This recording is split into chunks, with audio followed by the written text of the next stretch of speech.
ونستعينه ونستغفره ونعوذ بالله من شرور أنفسنا ومن سيئات أعمالنا من يهده الله فلا مضل له ومن يضلل فلا هادي له وأشهد أن لا إله إلا الله وحده لا شريك له وأشهد أن محمدا عبده ورسوله أما بعد فإن خير الحديث كتاب الله وخير الهدي هدي محمد صلى الله عليه وسلم وشر الأمور محدثاتها وكل محدثة بدعة وكل بدعة ضلالة وكل ضلالة في النار. أعوذ بالله السميع العليم من الشيطان الرجيم. بسم الله الرحمن الرحيم. لا يستوي منكم من أنفق من قبل الفتح وقاتل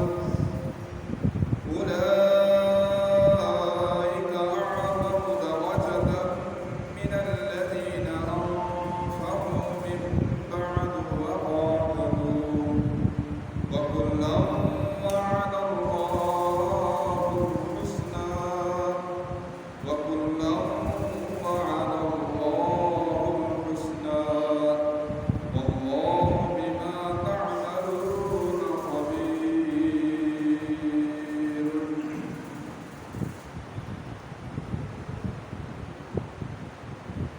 گزشتہ کئی جمعوں سے صحابہ کرام کے فضائل و کرامات بیان کیے جا رہے ہیں اور ان پر شکوک و شبہات کا رد کیا جا رہا ہے.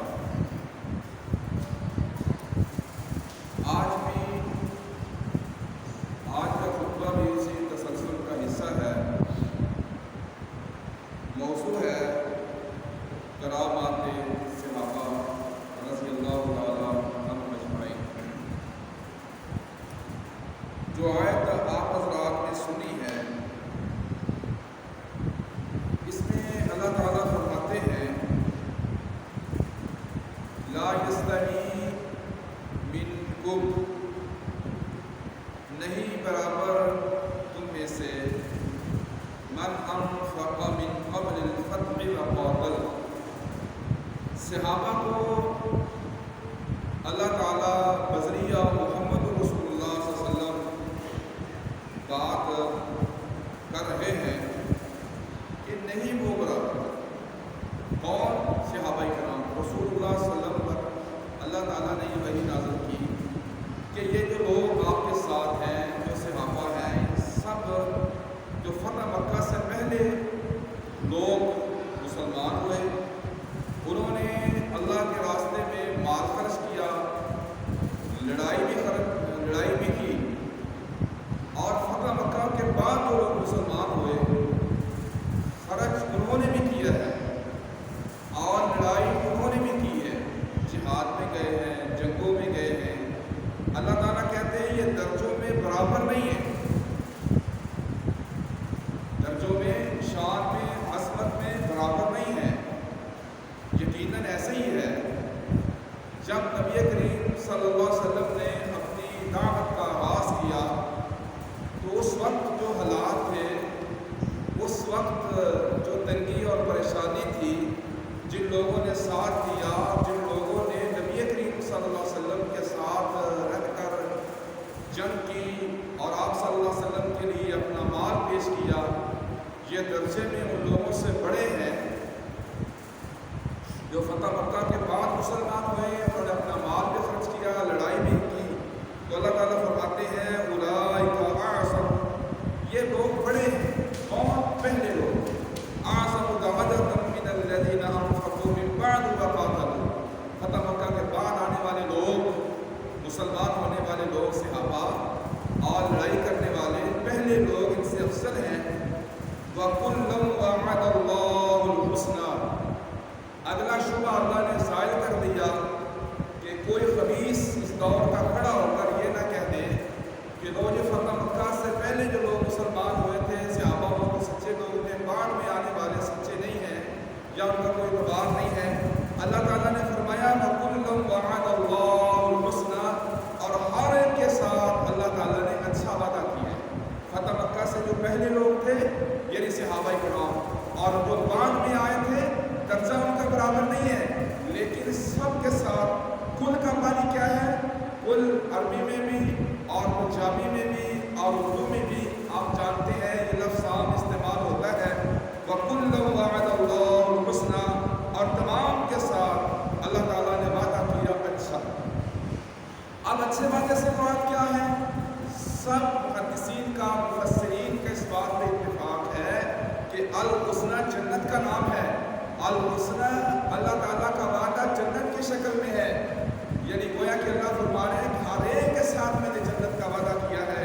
واللہ بما تعملون خبیر، اور اللہ تعالیٰ جانتا ہے جو کچھ تم کرتے ہو، خبیر باخبر ہے، اللہ تعالیٰ باخبر ہے جو کچھ تم کرتے ہو۔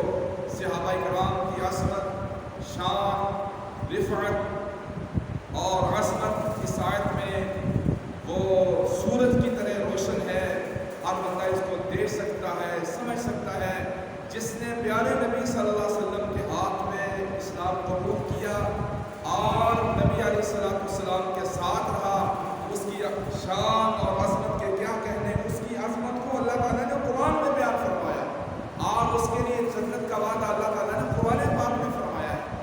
صحابہ کرام اس امت کے اندر بہت حسین ترین جماعت گزری ہے، اور اللہ تعالیٰ نے ان کو ایسا مرتبہ اور مقام عطا فرمایا ہے کہ انسان جب سوچتا ہے تو حیران اور پریشان ہو جاتا ہے کہ صحابہ کرام وہ بھی تو انسان ہمارے جیسے ہی تھے، کھاتے بھی تھے، پیتے بھی تھے، رشتہ داریاں بھی تھیں، اور ان کے بال بچے بھی تھے، بیویاں بھی تھیں۔ اس حالات میں انہوں نے ایسے حالات کے ساتھ ٹکرا گئے اور انہوں نے اپنی جان کی پرواہ نہیں کی۔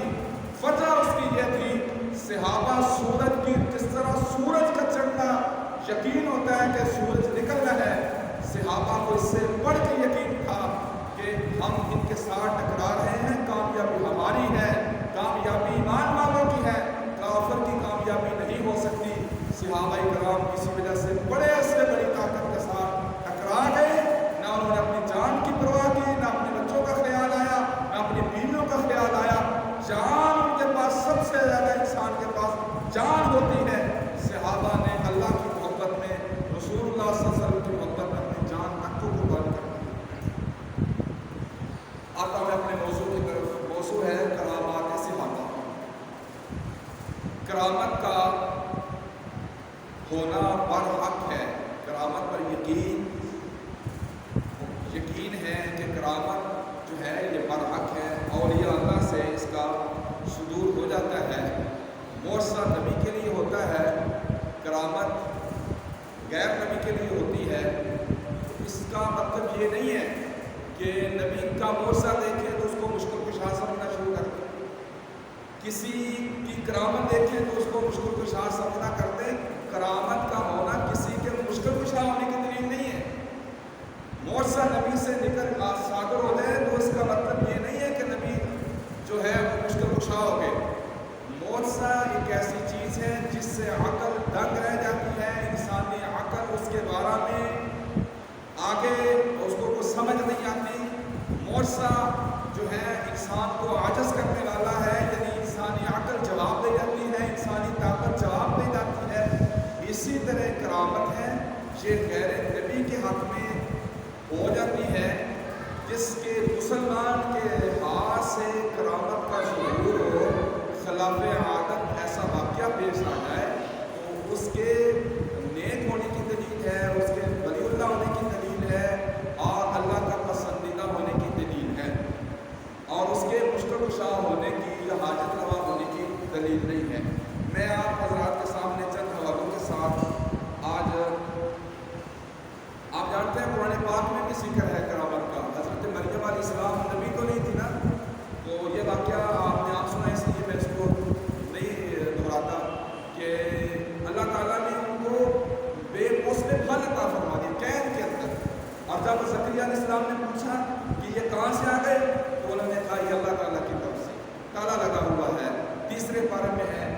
مریم نبی کی والدہ تھی لیکن مریم خود نبی نہیں تھی، تو یہ غیر نبی کی کرامت خود اللہ کی کتاب میں موجود ہے۔